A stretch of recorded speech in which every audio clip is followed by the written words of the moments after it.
So today we will discuss about our phylum number 4, that is phylum Platyhelminths. Okay. So the name Platyhelminths itself says that what kind of animals we are going to find under this phylum.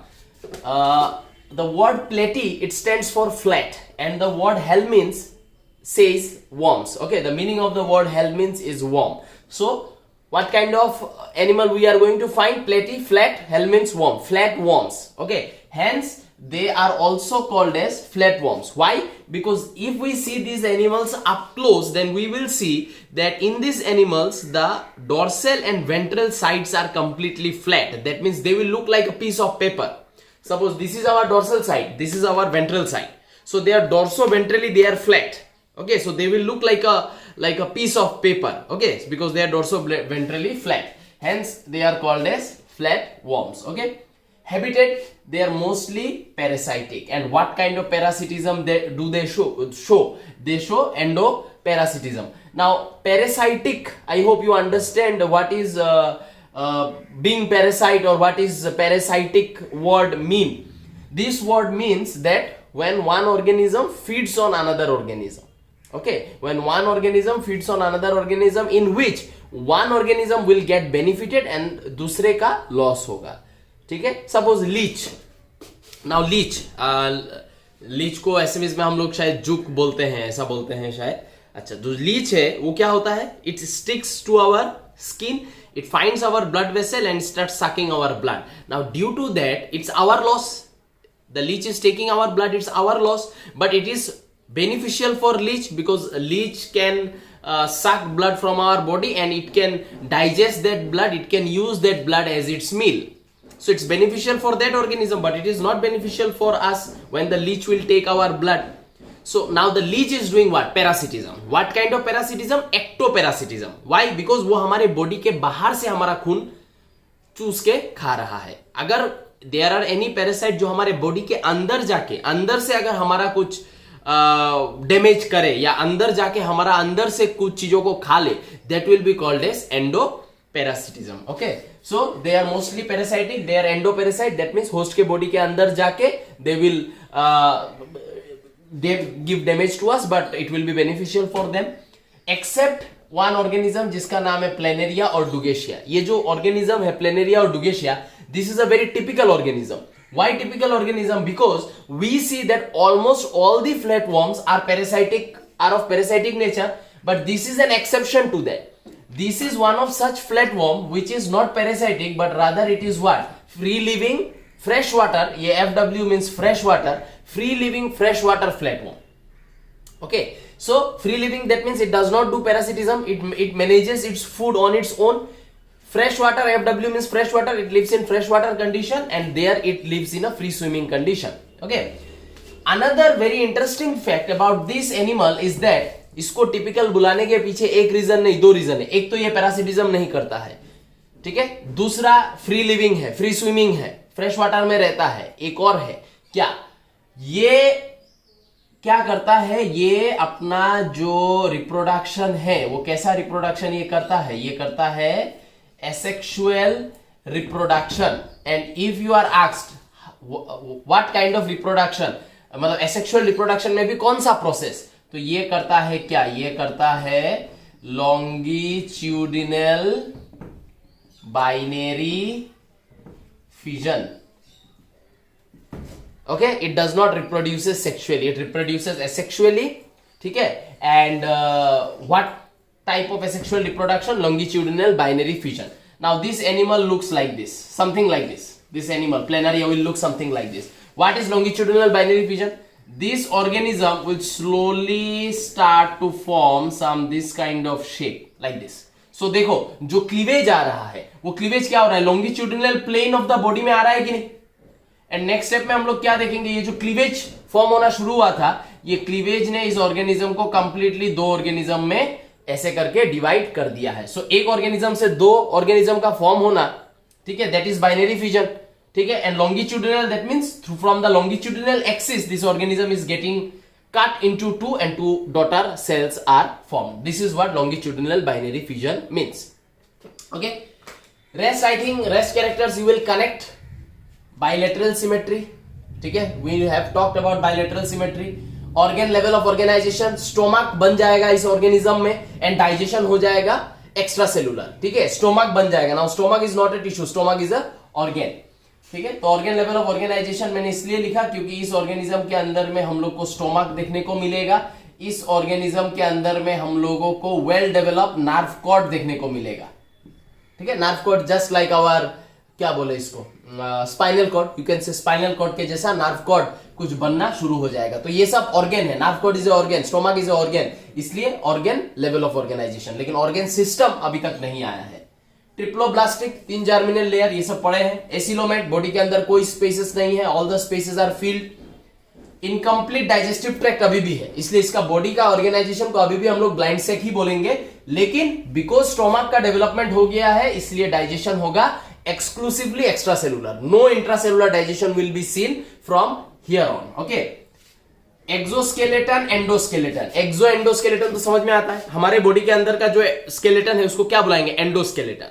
अगर skeleton का कोई हिस्सा body के बाहर निकलता है उसको क्या बुलाते हैं, एक्सोस्केलेटन, ठीक है। जैसे कि फॉर एग्जांपल काउ का जो हॉर्न है, ठीक है, वो एक्सोस्केलेटन में आ जाएगा। टोर्टोइस के पीछे जो होता है, जो उसको प्रोटेक्ट करता है, शेल टाइप का, that is also an exoskeleton, ठीक है। तो I hope you understand what is exoskeleton and what is endoskeleton, ठीक है। So exoskeleton, endoskeleton, circulatory, respiratory systems are absent, ये सब बॉडी में नहीं होगा। क्यों नहीं होगा, क्योंकि एक तो बॉडी में जगह नहीं है, बिकॉज ये ऑर्गेनिज्म एसिलोमेट है, इसलिए बॉडी के अंदर जगह नहीं है। ये सब सिस्टम को बॉडी के अंदर लाने के लिए जगह तो होना पड़ेगा, they do not have the space because they are acoelomate. And secondly, they are dorsoventrally flat, so they do not have any space in their body। एक तो dorsoventrally flat भी है, ऊपर से बॉडी के अंदर कोई सिलोम भी नहीं है, कोई जगह भी नहीं है, तो ये सब कहां से आएगा, ठीक है। सो ये है योर इनिशियल कैरेक्टर्स, इसको नोट डाउन करो। Moving on to our next set of characters. तो ये जो डायग्राम मैंने थोड़ा सा ड्रॉ किया है, ये इसलिए ड्रॉ किया सो दैट अभी जो हम लोगों ने एक्सक्लूसिवली एक्स्ट्रा सेलुलर डाइजेशन बोला है एसिलोमेट, अंदर में जगह नहीं है, ये सब को इस डायग्राम के साथ क्लियर करेंगे, ठीक है। सो this is one of the most, you can से, सबसे ज्यादा अगर फ्लैट वर्म्स में अगर किसी फ्लैट वर्म का डिस्कशन होता है जिसको थोड़ा सा ब्रॉडली जानना चाहिए for entrance point of view, वो है फेशुला हेपाटिका, ठीक है। Now this is a diagram of fasciola hepatica, this is how fasciola hepatica looks like, ठीक है। नाउ दिस फेशुला हेपाटिका का स्ट्रक्चर जो है, उस स्ट्रक्चर से हम लोग बहुत सारा चीज को अभी कनेक्ट करने का कोशिश करेंगे, ठीक है। सो ये जो ओपनिंग दिखाई दे रहा है at the anterior part of their body, this is their mouth surrounded by, you can see some चक्र काइंड ऑफ स्ट्रक्चर, दैट चक्र is nothing but what, oral sucker, ठीक है। तो माउथ बीच में है, चारों तरफ एक सकार के जैसा स्ट्रक्चर है जो सक्शन करेगा, सक करने का एबिलिटी रखेगा, ठीक है। यहां पे है एक common genital pore, common genital pore के अंदर बियर्स बोथ, इसके अंदर क्या होगा, bears both male reproductive system plus female reproductive system. तो इस चीज से हम लोग को पता चलता है कि ये जो ऑर्गेनिज्म है, ये ऑर्गेनिज्म क्या है, ये ऑर्गेनिज्म है हर्माफ्रोडाइट, ठीक है। अच्छा, उसके नीचे एक सकर प्रेजेंट है जिसका नाम क्या है, जिसका नाम है वेंट्रल सकर। तो ये जो वेंट्रल सकर है, इस वेंट्रल सकर का काम जो है, वो काम क्या है, वो है काम है, ये क्या करता है, सक्शन फॉर अटैचमेंट, ठीक है। ये कुछ सक्शन करेगा जिसके वजह से ये ऑर्गेनिज्म अपने आप को कहीं ना कहीं चिपका सकेगा। सपोज ये वाल है, ये जगह है, यहां पे ये एनिमल अपना सकर के मदद से अगर सक्शन करेगा तो चिपक नहीं जाएगा इस बोर्ड के साथ, तो it is just like that, okay. So it does suction for attachment. जबकि ये जो ओरल सकर है, ये ओरल सकर दो चीज करता है, ये करता है suction for attachment, obviously attachment में तो मदद कर ही सकता है क्योंकि सकर है तो अटैचमेंट में मदद कर ही सकता है, सक्शन करेगा तो कहीं भी चिपक जाएगा। लेकिन प्लस बिकॉज ये माउथ को सराउंड करता है, इसलिए ये फूड इंजेशन में भी मदद करता है, खींच के खाना मुंह के थ्रू घुसा देगा, लाइक दैट, ठीक है। तो ये इसका काम है सक्शन फॉर अटैचमेंट, उसका काम है suction for attachment plus food ingestion. अब ये दोनों साकार में से एक साकार को हम लोग ट्रू साकार बुलाएंगे और एक साकार को हम लोग फॉल्स साकार या स्यूडो साकार, स्यूडो माने फॉल्स, फॉल्स साकार या स्यूडो साकार हम लोग बुलाएंगे। तो किसको हम लोग ट्रू बुलाएंगे, किसको फॉल्स बुलाएंगे? देखो, जनरली लोग ऐसा सोचते हैं कि फंक्शन जिसका ज्यादा है वो शायद ट्रू है, लेकिन ऐसा नहीं है। साकार एक पैरासाइटिक एडाप्टेशन है, और ये पैरासाइटिक एडाप्टेशन खाना खाने के लिए नहीं आया है। ये पैरासाइटिक एडाप्टेशन जो आया है वो अटैचमेंट के पर्पस के लिए आया है। तो जो सिर्फ अपना पर्पस को सर्व कर रहा है, जिसके वजह से ये इस चीज को बॉडी में लाया गया है, बॉडी में साकार को लाया गया है अटैचमेंट के लिए। हाँ, अब उसका जगह ऐसा जगह गिर गया कि वो अटैचमेंट के साथ फूड इंजेक्शन में भी मदद कर देता है, तो ये एक एक्स्ट्रा फंक्शन हो गया। बट फूड इंजेक्शन के लिए साकर्स आर नॉट प्राइमरीली डेवलप, ठीक है। तो ये जो वेंट्रल साकार है, ये वेंट्रल साकार होता है कैसा साकार? ये होता है ट्रू साकार, बिकॉज ये अपने काम से काम रखता है। एंड ऑरेल साकार जो है ये बिकॉज कि ये ऑरेल साकार ये काम भी कर जाता है, इसलिए हम लोग इस ऑरेल साकार को कैसा साकार बुलाते हैं? वी कॉल इट स्यूडो साकार, ठीक है। अच्छा, अब ये जो है एक्सक्रीटरी पोर, इस एक्सक्रीटरी पोर का काम क्या है? इस एक्सक्रीटरी पोर के थ्रू होता है removal of metabolic waste. Metabolic waste के बारे में मैंने पहले भी समझाया है कि एक सेल जब अपने अंदर फूड ब्रेकडाउन करता है, उसमें कुछ रेसिड्यू का प्रोडक्शन होता है। उन रेसिड्यूज को हम लोग क्या बुलाते हैं? मेटाबॉलिक वेस्ट बुलाते हैं। फॉर एग्जाम्पल, एक सेल है, इस सेल ने क्या किया? इस सेल ने अपने अंदर एमाइनो एसिड, प्रोटीन का बिल्डिंग ब्लॉक्स, एमाइनो एसिड जुड़ जुड़ के प्रोटीन बनता है। तो जब एमाइनो एसिड का ब्रेकडाउन एक सेल करता है in order to obtain energy from it, उस ब्रेकडाउन में फॉर्म होता है कौन? उस ब्रेकडाउन में फॉर्म होता है एक मेटाबॉलिक वेस्ट, जिसको हम लोग एमोनिया बुलाते हैं। और अगर तुम लोग पूछो कि सर इसको मेटाबॉलिक वेस्ट क्यों बुला रहे? बिकॉज सेल के अंदर किसी भी फूड पार्टिकल का जो ब्रेकडाउन है, उस प्रोसेस को हम लोग क्या बुलाते हैं? That process is called as catabolism. Catabolism माने ब्रेकडाउन। तो कैटाबोलिज्म एक सेल कर रहा है, ये क्या, what is that thing called? This process is called as cellular metabolism, है ना।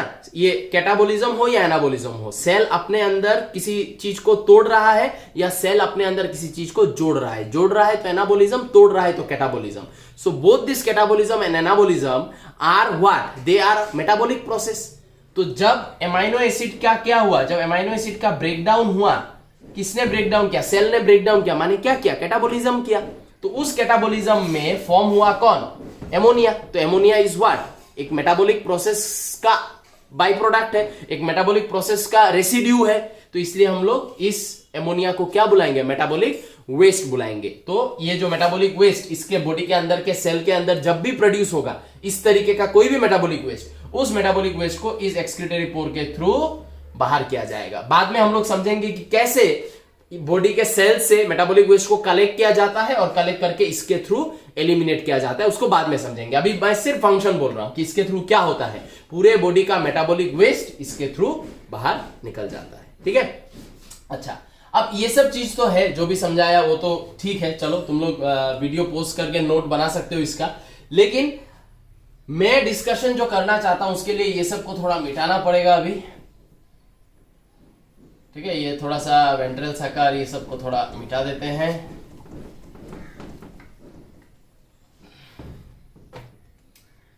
ठीक है, ये डायग्राम मैंने बनाया है दो चीजों को समझाने के लिए। एक, ये जो माउथ है, इस माउथ का अगर हम लोग इनवर्डली देखें कि माउथ इनवर्डली कैसे कनेक्टेड है, तो माउथ का क्या होगा? ये अंदर के तरफ का मैं एक आउटलाइन ड्रॉ कर रहा हूं। ये माउथ ऐसे आएगा, ऐसे ऐसे ऐसे ऐसे ऐसे ऐसे ऐसे ऐसे ऐसे, ठीक है। तो ये क्या बन गया है? ये जो स्ट्रक्चर बना है, ये स्ट्रक्चर इस एनिमल का क्या है? स्टोमक है, ठीक है। और इसी स्टोमक के अंदर इसका होता है क्या? इसका होता है एक्स्ट्रा सेलुलर डाइजेशन। क्योंकि अब जब ये माउथ के थ्रू फूड अंदर घुसेगा तो वो फूड सीधा किधर आएगा? यहां स्टोमक में आएगा। स्टोमक के लाइनिंग में सेल्स प्रेजेंट है, इस तरीके के स्टोमक के लाइनिंग में सेल्स प्रेजेंट है। ये सेल्स क्या करेगा? जैसे ही फूड यहां पहुंचेगा एंजाइम रिलीज कर देगा और पूरा का पूरा जो डाइजेशन है वो इधर होगा। और फिर यहां पे ऐसा भी कुछ सेल्स है, ऐसा भी कुछ सेल है इसके अंदर जो सेल क्या करेगा? ऐसा भी कुछ सेल्स है, ठीक है, जो सेल्स वो जो डाइजेस्ट हुआ है उस डाइजेस्ट को एब्जॉर्ब कर लेगा, एब्जॉर्ब करके अपने बॉडी के बाकी सेल्स को दे देगा, ठीक है। So that is why extracellular digestion जो मुझे समझाना था। तो बॉडी देखो अभी भी ब्लाइंड सेक है, बिकॉज एक ही ओपनिंग है, एनास उनास नहीं है। This is not anus, this is excretory pore. इसको एनास मत समझ लेना, इसके थ्रू पोटी नहीं निकलेगा, इसके थ्रू मेटाबॉलिक वेस्ट निकलेगा, ठीक है। एनास के थ्रू पोटी निकलता है, अनडाइजेस्टेड अनएब्सॉर्ब फूड, ठीक है ना। तो या इसके थ्रू मेटाबॉलिक वेस्ट निकलेगा, जो सेल चीजों को ब्रेक डाउन करने में जो एक प्रोडक्ट फॉर्म होगा, वो प्रोडक्ट इसके थ्रू बाहर जाएगा, ठीक है। जैसे हमारी बॉडी में भी हमारा मेटाबॉलिक वेस्ट किसके थ्रू बाहर जाता है, यूरिन के थ्रू बाहर जाता है, ठीक है। और एनस के थ्रू क्या बाहर जाता है, potty. Potty is what, the undigested and unabsorb food of our alimentary canal. इसका जो भी फूड अंदर घुसेगा, जो डाइजेस्ट हुआ यहां से एब्जॉर्ब हो गया, जो अनडाइजेस्टेड अनएब्सॉर्ब फूड होगा, फीकल मैटर, उसको इधर से ही बाहर करेगा, ठीक है ना। तो इसलिए बॉडी अभी भी ब्लाइंड सेक है, ठीक है, ठीक है। बॉडी अभी भी ब्लाइंड सेक है, लेकिन ऑर्गेन लेवल ऑफ ऑर्गेनाइजेशन क्यों है, इसके वजह से है। एंड क्या डाइजेशन देखने को मिलता है, एक्स्ट्रा सेलुलर, ठीक है, वो समझा दिया अभी। नाउ सपोज यहाँ पे एक फूड आके घुसा, ठीक है ना, ये फूड आके घुसा, उस फूड को यहाँ का सेल ने एंजाइम रिलीज किया और एंजाइम रिलीज करके इस फूड को डाइजेस्ट कर लिया। ये सेल ने जो डाइजेस्ट हो गया उसको एब्जॉर्ब किया, जो डाइजेस्ट नहीं हुआ उसको इस ओपनिंग के थ्रू ही बाहर कर दिया। अब जो चीज डाइजेस्ट हुआ उसको बॉडी के सेवरल जगहों तक पहुंचाना पड़ेगा, है कि नहीं। अब सेवरल जगहों तक पहुंचाने का काम बेसिकली कौन करता है, ब्लड। लेकिन हम लोगों ने इसके पहले एक पॉइंट लिखा है कि सर्कुलेटरी सिस्टम इज एब्सेंट, है ना, प्लस दे आर एसिलोमेट। तो अब ये काम कौन करेगा, देखो ये समझो अच्छे से। सपोज ये एक ऑर्गन है, ठीक है, सपोज यहां एक और ऑर्गन है, यहां एक और ऑर्गन है, ठीक है। सो ये भी एक ऑर्गन है और मान लेते हैं ये भी एक ऑर्गन है। अब ये सेल ने जो चीज को एब्जॉर्ब किया, जो फूड को यहां पे डाइजेस्ट करके इस सेल ने जो एब्जॉर्ब किया, ये सेल इस एब्जॉर्ब्ड न्यूट्रिएंट्स को किसको देगा, इनके बॉडी के अंदर ऑर्गन और ऑर्गन के बीच में इस तरीके का ऑर्गन एंड ऑर्गन के बीच में इस तरीके का कुछ टिश्यूज प्रेजेंट रहता है, ठीक है। एंड ये कैसा टाइप का टिश्यू है, these are some specialised type of connective tissue, ठीक है। These are some special type of connective tissue, ठीक है। कनेक्टिव नाम क्यों दिया, क्योंकि देखो दो ऑर्गन्स के बीच में है, तो ये क्या कर रहा है, दो ऑर्गन के बीच का जो स्पेस है उसको कंप्लीटली फिल कर रहा है, ठीक है। एज वेल एज ये ऑर्गन इस ऑर्गन के साथ अब कनेक्टेड है, किसके वजह से, किसके मदद से, इसके मदद से। हेंस इसका नाम क्या दिया गया, कनेक्टिव टिश्यू, ठीक है। सो ये जो special type of connective tissue है, इसको हम लोग क्या बुलाते हैं, इसको हम लोग बुलाते हैं पेरेनकाइमा।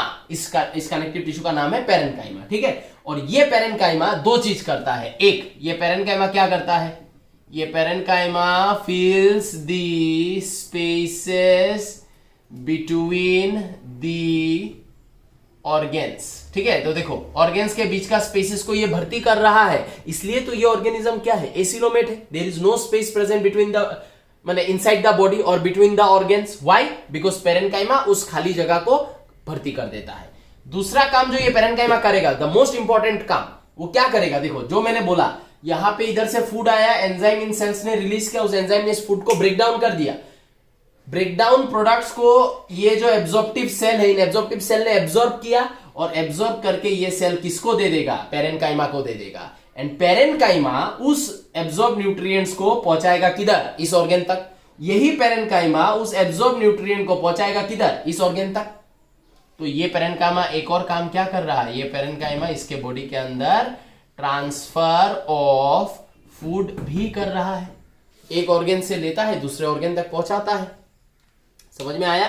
तो इसलिए ये पेरेनकाइमा एक स्पेशलाइज्ड कनेक्टिव टिश्यू है, क्योंकि ये डुअल काम कर रहा है। एक, it is filling the spaces present between the organs, body को एसिलोमेट बनाने में इसका हाथ है। दूसरा, बिकॉज ये ऑर्गन के बीच का गैप में प्रेजेंट होता है, हेंस एक ऑर्गन से दूसरे ऑर्गन तक जो न्यूट्रिएंट्स का डिलीवरी है, जो न्यूट्रिएंट्स का ट्रांसफर है, वो भी कौन करता है, वो भी पेरेनकाइमा करता है। तो इसी फेशुला हेपाटिका के डायग्राम में हम लोगों ने क्या क्या समझ लिया, डाइजेशन समझ लिया, एक्स्ट्रा सेलुलर डाइजेशन समझ लिया, ब्लाइंड से बॉडी इसका कैसा है वो समझ लिया, ऑर्गन लेवल ऑफ ऑर्गेनाइजेशन कैसे है वो समझा, ठीक है, एसिलोमेट क्यों है कैसे है वो समझा, एज वेल एज जबकि इसके बॉडी के अंदर सर्कुलेटरी सिस्टम नहीं है, ठीक है कि नहीं। ब्लड जनरली न्यूट्रिएंट्स का फ्लो करवाता है from one place to another, वो नहीं होने के बावजूद भी इसके बॉडी के अंदर फ्लो ऑफ न्यूट्रिएंट्स होता है। वो फ्लो ऑफ न्यूट्रिएंट्स कौन करता है, पेरेनकाइमा करता है, ठीक है। तो काफी कुछ यहां पे हम लोगों ने समझ लिया अच्छे से, पहले का पोर्शन, उसके बाद ये पोर्शन। तुम लोग इसका डायग्राम दो बनाना, पहला जो एक मैंने डायग्राम बनाया है वो डायग्राम बना के लेवलिंग करके जो जो समझाया वो लिख लेना, then again you make this diagram in order to connect to all these things that I have discussed just now. Okay, moving on to next part.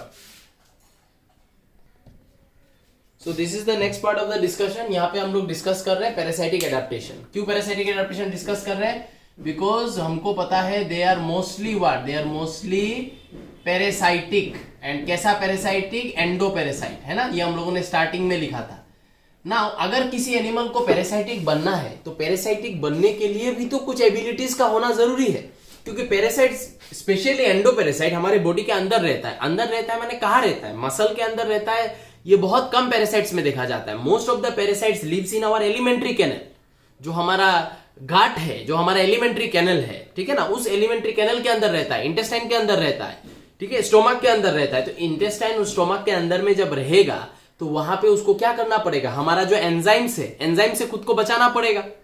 कुछ ऐसा स्ट्रक्चर होना पड़ेगा जिसके मदद से वो हमारे गट के अंदर चिपक के रह सके, है ना। जब हमारा फूड जाएगा, जब हमारा food will move through the lumen of our alimentary canal, तो वो फूड के साथ वो भी तो बाहर निकल सकता है, या फूड के साथ उसका भी तो डिस्प्लेसमेंट या डिसलोकेशन हो सकता है। उस चीजों से तो उसको बचना पड़ेगा, एक जगह पे उसको चिपक के रहना पड़ेगा। तो एक जगह पे चिपक के रहने के लिए उसको क्या करना पड़ेगा? It will have to have some kind of parasitic adaptation, है ना। हमारे एंजाइम से अपने आप को बचाना पड़ेगा, पैरासाइटिक एडेप्टेशन। हमारा स्टोमक में देयर इज एसिड, ठीक है ना, हाइड्रोक्लोरिक एसिड HCl, ठीक है, उस HCl से अपने आप को बचाना पड़ेगा, ठीक है। हमारा स्टोमक का एसिड कभी कभी इतना हाईली एसिडिक हो जाता है कि हमारा स्टोमक का एसिड इवन तक एक लोहा भी पिघला सकता है, आयरन पिघलाने का भी दम रखता है। It's highly acidic condition inside our stomach, ठीक है ना। तो pH 1.5 1.6 के लेवल तक पहुंच जाता है, विच इज एक्सट्रीमली एसिडिक। तो उस कंडीशन में भी उसको जिंदा रहना है, तो it will have to make some kind of adaptation. So this adaptation जो ये ऑर्गेनिजम्स अपने बॉडी में लाता है in order to survive inside our body, because ये लोग एंडोपैरासाइट है, वो एडेप्टेशंस क्या क्या है वो देखेंगे। पहला है सकर, पहला एडेप्टेशन। सकर के बारे में ऑलरेडी बात कर चुके हैं, सक्शन के मदद से वाल में चिपक जाता है।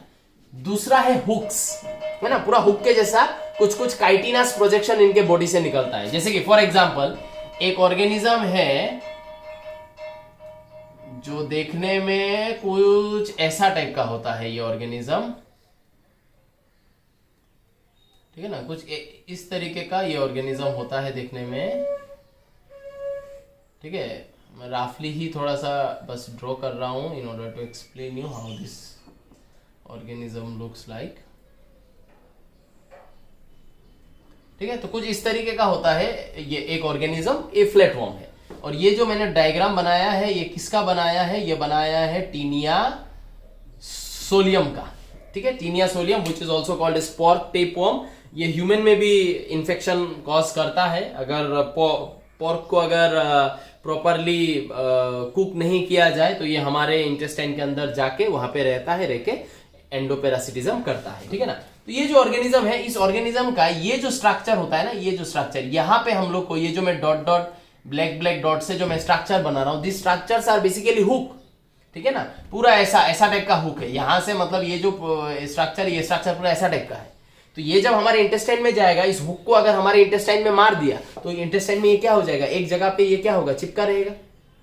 समझ में आया कि नहीं? ऊपर से साकार होगा ऐसे, यहाँ पे साकार साकार साकार, ऐसे साकार सार ऑल्सो देयर। तो साकार हुक दोनों के मदद से वो क्या करेगा? अपने आप को हमारे इंटेस्टाइन के अंदर चिपकाएगा। हुक ऐसे पकड़ लेगा एंड साकार सक्शन के मदद से इसको चिपका देगा। फिर thick and keratinised integument. Integument का माने क्या होता है? Skin. Thick and keratinised. Keratinised का माने इसका जो स्किन है, इसके स्किन में एक प्रोटीन प्रेजेंट है जिसका नाम है क्या protein? Keratin protein. And keratin protein, keratin जो होता है दैट इज रेजिस्टेंट टू क्या? It is resistant to enzymes, enzymes के प्रति रेजिस्टेंट है, plus it is resistant to water. ना वाटर इसको ब्रेक डाउन कर सकता है, ना एंजाइम इसको डाइजेस्ट कर सकता है। सेम हमारा नाखून में भी केराटिन है। नाखून अगर खा देंगे तो जैसे खाएंगे वैसे ही पोटी के साथ निकल जाएगा। केराटिन डाइजेस्ट नहीं कर पाता है हमारे बॉडी का एंजाइम्स, ठीक है। हेंस इन्होंने अपने स्किन में क्या ले आया है? केराटिन ले आया है, क्योंकि ये लोग हमारे कहाँ रहेगा? गट के अंदर रहेगा, स्टोमक के अंदर रहेगा, स्मॉल इंटेस्टाइन, लार्ज इंटेस्टाइन के अंदर रहेगा। वहां पे तो हमारा एंजाइम्स मूव करता है। तो वो एंजाइम अगर इनको डाइजेस्ट कर ले, वो एंजाइम अगर इनको पिघला, मतलब ब्रेक डाउन कर दे, इनको अगर मार दे, तो उस एंजाइम से इनको क्या करना पड़ेगा? खुद को बचाना पड़ेगा। इसलिए क्या किया? थिक एंड केराटिनाइज्ड इंटेगुमेंट अपने बॉडी के ऊपर लगा लिया है, ठीक है। And then comes number D. ये डी जो एडेप्टेशन है, ये एडेप्टेशन सब में नहीं दिखाई देता, ये कुछ स्पेशल एनिमल्स, स्पेशल फ्लैटवर्म्स में ही दिखाई देता है। इसका नाम क्या है? पोरस इंटेगुमेंट, माने पोरस, पोर, इंटेगुमेंट माने स्किन में पोर प्रेजेंट है, ठीक है। Only in taenia species such as taenia solium, taenia saginata. Taenia saginata is beef tapeworm. अगर बीफ को भी अगर हम लोग प्रॉपर कुक नहीं करके खाएंगे तो उसमें भी एक पेलू फीता, क्या क्या बोलते हैं इसको, फीता पेलू ना समथिंग, पेलू इज वर्म आई गेस, जो भी इस तरीके का कुछ हो जाता है बॉडी में, ठीक है। तो taenia saginata is called as beef tapeworm and taenia solium is called as pork tapeworm, ठीक है। तो टीनिया जो जेनस है, ठीक है, इस टीनिया जेनस के अंदर जितना भी स्पीशीज आएगा सब में पोरस इंटेगुमेंट प्रेजेंट रहेगा। क्यों रहेगा? क्योंकि ये जो ऑर्गेनिजम्स है, इन ऑर्गेनिजम्स में there is no digestive tract present, ठीक है। दैट मीन्स इन ऑर्गेनिजम्स में ना प्रेजेंट है माउथ, नो स्टोमक, नथिंग, ठीक है। इसलिए देखो ये जो मैंने ड्रॉ किया, इसमें तुम लोग सोच रहे होगे माउथ शायद ऊपर होगा, माउथ है ही नहीं, नो माउथ, ठीक है ना। ऊपर बस क्या प्रेजेंट है, इस तरीके का हुक प्रेजेंट है जिसके मदद से, और इधर साकार प्रेजेंट है जो चिपका देगा, अटैचमेंट करने में मदद करेगा। दे do not have any mouth, they do not have any stomach. So mouth नहीं है, स्टोमक नहीं है, फिर भी हमारे इंटेस्टाइन के अंदर जिंदा रहता है। कैसे जिंदा रहता है? ठीक है, इसका स्किन में पोर्स प्रेजेंट है, इस तरीके से इसके स्किन में पोर्स प्रेजेंट है, ठीक है। और अगर हमारा स्मॉल इंटेस्टाइन है, सपोज ये हमारा ल्यूमेन ऑफ स्मॉल इंटेस्टाइन है, lumen of SI, lumen of small intestine. इस ल्यूमेन ऑफ स्मॉल इंटेस्टाइन के अंदर ये ऑर्गेनिज्म क्या करेगा? ये देखो ऐसे, सपोज ये है, ठीक है, ये इधर हुक के मदद से ऐसे हुक कर लेगा, साकार के मदद से अपने आप को अटैच कर लेगा। जब भी हमारा न्यूट्रिएंट्स इस ल्यूमेन ऑफ स्मॉल इंटेस्टाइन के थ्रू फ्लो करेगा, उन न्यूट्रिएंट्स में से बहुत सारा न्यूट्रिएंट्स इसका जो स्किन में पोर्स है, उन पोर्स के थ्रू डायरेक्टली इसके बॉडी के अंदर घुस जाएगा, और घुसने के बाद कहां चला जाएगा ये न्यूट्रिएंट्स? पेरेन्काइमा में, और पेरेन्काइमा पूरे बॉडी में डिलीवर कर देगा। यही लिखा है देखो, absorbs the food, porous integument absorbs the food directly and supplies it to the parenchyma. उसके बाद हमको पता है पेरेन्काइमा फूड का ट्रांसफर करता है, तो आराम से वो पूरे बॉडी में फूड को फैला देगा, जहां जहां चाहिए वहां वहां भेज देगा, ठीक है। तो आई होप ये पोर्शन तुम लोग को समझ में आया है, पैरासाइटिक एडेप्टेशन क्या क्या है। Next moving towards the characteristic cell of this phylum, ठीक है, अच्छे से इसका नोट बना लो। So this is our next discussion, the next part. यहाँ पे हम लोग पढ़ रहे हैं regarding the characteristic cell of this phylum, that is the characteristic cell of phylum platyhelminth. And in the characteristic cell of phylum platyhelminth, the cell which is the characteristic cell is named as what? Flame cell. Okay, why it is named as flame cell? This is the diagram of a flame cell. This is as a whole one flame cell, okay, and inside this flame cell you can see, we observe that there are some flickering structures present. What are these flickering structure? These flickering structures are called as, they are some hollow cilia. That means there are some cilia जिसका अंदर hollow है, खाली है, ठीक है, and they are projected like a flickering flame. Hence इस cell का नाम क्या आया है? फ्लेम सेल आया है, okay. What does this flame cell do? This flame cell does what? Excretion माने removal of metabolic waste, I have already explained. And it also does another function which is osmoregulation. What is osmoregulation? Osmoregulation का मतलब है maintaining the water and salt balance in the body. Okay? Suppose हमारा जो blood है, हमारा blood का अगर osmolarity कितना है पूछा जाए, ठीक है, that means water and salt का बैलेंस या कंसंट्रेशन कितना है, तो वो है 300 मिलीऑस्मियोल्स पर litre is the number, okay, 300 मिलीऑस्मियोल्स पर लीटर, ठीक है। तो पर लीटर ब्लड में 300 milliosmoles are there, that is what our osmolarity, या you can say that is the concentration of our blood, ठीक है ना। अब सिमिलरली हर ऑर्गेनिज्म के बॉडी के अंदर का जो फ्लूइड होगा, बॉडी के अंदर का जो पकड़ लो सेल के अंदर का जो साइटोप्लाज्म होगा, उसका भी तो एक पर्टिकुलर ऑस्मोलरिटी होगा, ठीक है ना। तो ऑस्मोरेगुलेशन का मतलब maintaining that water and salt balance in the blood और इनसाइड द सेल का फ्लूइड, दैट इज साइटोप्लाज्म, ठीक है, चाहे वो साइटोप्लाज्म में हो या ब्लड में हो, ठीक है, कहीं भी हो, लेकिन कुछ एक कंसंट्रेशन का मेंटेनेंस होना पड़ेगा, सॉल्ट एंड वाटर का बैलेंस मेंटेन करना पड़ेगा, उसी सॉल्ट एंड वाटर का बैलेंस के मेंटेनेंस को हम लोग ऑस्मोरेगुलेशन बुलाते हैं। ठीक है, तो ये सेल वो भी करता है। कैसे करता है वी विल अंडरस्टैंड ग्रेजुअली।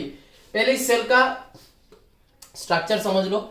ये जो सेल है ये है सेल्स ल्यूमेन, ये जो जगह है दिस इज सेल्स ल्यूमेन। ठीक है, और यहां पे प्रेजेंट है इस सेल का साइटोप्लाज्म। ठीक है, अच्छा, सेल का ल्यूमेन सेल के साइटोप्लाज्म से कनेक्टेड है एक राउंड स्ट्रक्चर, यहां पे देख सकते हो सेंटर में, जिसको हम लोग बेसल ग्रेन्यूल और सेंट्रल ग्रेन्यूल बुलाते हैं। क्या करता है समझाऊंगा। वहां से निकलता है कुछ holocilia which is flickering like a flame, hence cell का नाम फ्लेम सेल दिया गया है। ये जो होलोसिलिया है वो जाके ऊपर एक और ग्रेन्यूल के जैसा स्ट्रक्चर में खुल रहा है जिसका नाम है एक्सक्रीटरी ग्रेन्यूल। न्यूक्लियस एंड ये सब जो निकला हुआ है, ये सब जो स्ट्रक्चर निकला हुआ है, ये सब क्या है? These are some pseudopodial arrangement. That means ये सब ऐसा अरेंजमेंट है जिसका शेप साइज को ये सेल चेंज कर सकता है। जस्ट लाइक एमीबा, एमीबा अपना बॉडी का शेप साइज जैसे चेंज करता है, उसी तरीके से इन स्यूडोपोडियल अरेंजमेंट जो है उनका भी शेप साइज स्ट्रक्चर को चेंज किया जा सकता है। यही है तुम्हारा फ्लेम सेल। ठीक है, अब ये फ्लेम सेल क्या करता है ये समझो। सपोज ये फ्लेम सेल है, इस फ्लेम सेल के आसपास एक नॉर्मल सेल है, कोई भी नॉर्मल सेल। ठीक है, मान लेते हैं इपिथेलियल सेल, स्किन का कोई सेल है। ठीक है, तो कोई भी नॉर्मल सेल जो इस सेल के पास है, ये सेल अपना ग्रोथ के लिए, ये सेल अपना एनर्जी का रिक्वायरमेंट के लिए जब जब ये सेल क्या करेगा, एमाइनो एसिड का ब्रेकडाउन करेगा। पहले भी समझाया, इससे दो चीज मिलेगा, एनर्जी जिससे ये सेल अपना काम में लगाएगा, एंड दूसरा चीज फॉर्म होगा वो होगा एक मेटाबॉलिक वेस्ट, क्योंकि breakdown is a process called catabolism. Catabolism माने मेटाबॉलिज्म। तो एक मेटाबॉलिक एक्टिविटी करने में ये मेटाबॉलिक वेस्ट फॉर्म हो रहा है, जो है कौन? जो है एमोनिया। अब ammonia is highly toxic substance, ammonia is a highly toxic substance. Plus एक और ड्रॉबैक जो एमोनिया का है वो ये है कि एमोनिया को जब भी हम कोई भी ऑर्गेनिज्म अपने बॉडी से जब भी एमोनिया को निकालेगा तो वो एमोनिया अपने साथ बहुत सारा वाटर मॉलिक्यूल को बाइंड कर लेता है और अपने साथ बहुत सारा वाटर मॉलिक्यूल को लेके निकल जाएगा। ठीक है ना, तो वाटर अगर हम हमारे बॉडी से अगर लॉस हो जाए, so this is not a good thing. ठीक है, animals we need water inside our body, without water एक सेल ही नहीं बनेगा। साइटोप्लाज्म में भी वाटर चाहिए। समझ में आ रहा है ना? तो ये जो सेल है, इस सेल ने अपने ग्रोथ के लिए, अपने एनर्जी रिक्वायरमेंट के लिए, जब भी इस सेल ने इस अमाइनो एसिड का ब्रेकडाउन किया तो उसको एनर्जी मिला, उस एनर्जी से वो अपना काम चलाएगा। लेकिन एक मेटाबॉलिक वेस्ट भी प्रोड्यूस हुआ जिसका नाम क्या है? एमोनिया। और एमोनिया को ये सेल पसंद नहीं करता है, because ammonia is highly toxic. तो इस एमोनिया को बॉडी से बाहर निकालो। तो बॉडी से जब एमोनिया को ये सेल बाहर निकालेगा, ये सेल जब एमोनिया को अपने से बाहर करेगा तो एमोनिया अपने साथ क्या करेगा? बहुत सारा वाटर मॉलिक्यूल को अपने साथ लेते हुए निकल जाएगा। तो ये इस सेल का लॉस हुआ कि नहीं? तो इस लॉस को तो कंपेंसेट करना पड़ेगा। कैसे करेंगे अभी समझ में आएगा। देखो, ये सेल अपना जो ये एमोनिया है, इस एमोनिया को दे देगा किस में? फ्लेम सेल में। ये जो फ्लेम सेल है, इस फ्लेम सेल के आसपास बहुत सारा सेल होता है एक साथ, एक अलाइनमेंट में। There are so many cells present very close to this flame cell. Specially ये जो एरिया है, इस एरिया के आसपास इस तरीके का बहुत सेल होगा। यहां एक होगा, यहां एक होगा, यहां एक होगा, यहां एक होगा, इस तरीके का बहुत सेल होगा। और जब भी वो नाइबरिंग सेल्स अपना अंदर से इस एमोनिया को इसमें देता है तो वो एमोनिया अपने साथ बहुत सारा वाटर मॉलिक्यूल लेके आएगा। इस सेल के अंदर से बहुत सारा वाटर मॉलिक्यूल लेके आ जाएगा। ठीक है, तो यहां पे हम लोग मान लेते हैं एमोनिया आया है, और इस एमोनिया में, ठीक है, मैं रेड डॉट्स में ऐसे देता हूं, रेड डॉट्स देता हूं जो वाटर मॉलिक्यूल को रिप्रेजेंट करेगा। ये सब है वाटर मॉलिक्यूल जो ये एमोनिया आते समय अपने साथ लेके आया है। ठीक है, अब क्या होगा? ये जो एमोनिया है, इस एमोनिया को मूव किया जाएगा। एमोनिया ऐसे ऐसे मूव करेगा, और मूव करने के बाद जब भी एमोनिया बेसल या सेंट्रल ग्रेन्यूल के कांटेक्ट में आएगा, ये बेसल एंड सेंट्रल ग्रेन्यूल क्या करेगा? Absorbs the metabolic waste from the what? Cytoplasm. ठीक है, जो ये साइटोप्लाज्म में इस सेल ने अपना एमोनिया इस फ्लेम सेल के ल्यूमेन में जो डाला, कहां डाला? इस ल्यूमेन के अंदर क्या प्रेजेंट है? साइटोप्लाज्म। मैंने आगे ही बोला, उस साइटोप्लाज्म में ये एमोनिया आया इधर से, और ये एमोनिया के साथ बहुत सारा वाटर मॉलिक्यूल जुड़ा हुआ है। ये एमोनिया गया, जाके जैसे ही इस एमोनिया ने बेसल या सेंट्रल ग्रेन्यूल को टच किया, उसने इस एमोनिया को एब्जॉर्ब कर लिया। एब्जॉर्ब करके क्या किया? इस एमोनिया को भेजा, ठीक है, थ्रू दिस होलोसिलिया भेजा किधर? एक्सक्रीटरी ग्रेन्यूल में। एक्सक्रीटरी ग्रेन्यूल क्या करता है? एक्सक्रीटरी ग्रेन्यूल क्या करेगा ये एक्सक्रीटरी ग्रेन्यूल, जो एमोनिया है वो एमोनिया को वाटर के साथ जो अटैचमेंट है उस अटैचमेंट को तोड़ देगा। तोड़ के ये क्या करेगा, it joins many ammonia molecule, ठीक है, छोटा छोटा करके लिख रहा हूं, थोड़ा मेरा बात सुनना और बाद में तुम लोग थोड़ा स्क्रीनशॉट लेके जूम करके देख लेना। Joins many ammonia molecule and forms excretory pellets, PELLETS, ठीक है, PELLETS, ठीक है। तो ये जो एक्सक्रीटरी ग्रेन्यूल है क्या करेगा, जितना भी एमोनिया उस तक गया उन एमोनिया से पानी को अलग करेगा और जितना भी एमोनिया है उनको अलग करेगा, सारा एमोनिया को एक साथ जोड़ेगा, जोड़ के ये लोग क्या करेगा, इस तरीके से रिलीज करेगा कुछ इस तरीके का स्ट्रक्चर, इस तरीके का कुछ स्ट्रक्चर रिलीज करेगा। ये जो स्ट्रक्चर है, ये स्ट्रक्चर क्या है, ये है एक्सक्रीटरी पैलेट्स, जिसमें बहुत सारा एमोनिया को जोड़ दिया गया है, ठीक है, और उन एमोनिया से वाटर को निकाल दिया गया है। जो वाटर को इसने निकाला वो वाटर क्या करेगा, वापस से सीलिया के थ्रू कहां भेज देगा, यहां का साइटोप्लाज्म में भेज देगा, यहां से बॉडी में अलग अलग जगह पे जा सकता है। तो वाटर को यहां पे एक्सक्रीटरी ग्रेन्यूल ने क्या किया, अलग किया करके बॉडी में वापस सेंड कर दिया, ठीक है, और एमोनिया सबको एक साथ जोड़ दिया, जोड़ के क्या बनाया, excretory pellets, these are excretory palette.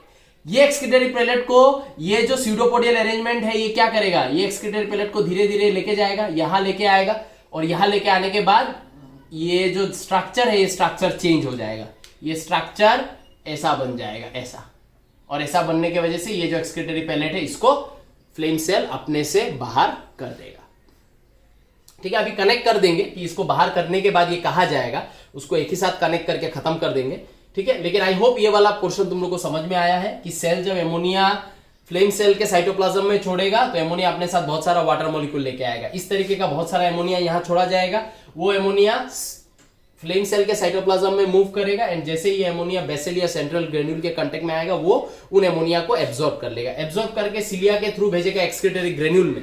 Excretory granule बहुत, जितना एमोनिया आया, सपोज 100 एमोनिया आया, एंड 100 एमोनिया में पकड़ लो हर एमोनिया में 2-2 water molecule, suppose 2-2 water molecule attach है तो 200 वाटर मॉलिक्यूल आया, वाटर मॉलिक्यूल को अलग करेगा, 100 एमोनिया को अलग करेगा, उन वाटर मॉलिक्यूल को वापस बॉडी के अंदर भेज देगा और 100 एमोनिया को जोड़ के बनाएगा क्या, एक्सक्रीटरी पैलेट, और वो एक्सक्रीटरी पैलेट यहां से रिलीज कर देगा किधर, स्यूडोपोडियल अरेंजमेंट में। एंड स्यूडोपोडियल अरेंजमेंट धीरे धीरे, क्योंकि स्यूडोपोडियल अरेंजमेंट है, शेप साइज चेंज हो सकता है, वो लोग धीरे धीरे इन पैलेट्स को अपना एकदम एज में लेके जाएगा और फिर अपना स्ट्रक्चर चेंज कर लेगा, पैलेट को बाहर कर देगा, ठीक है। आई होप ये फ्लेम सेल समझ में आया है, एंड कैसे salt and water balance maintain हो रहा है, क्योंकि वाटर को रिटेन कर रहा है ये सेल, इसलिए osmoregulation, and metabolic waste को जोड़ के बाहर कर रहा है, एक्सक्रीशन, ठीक है।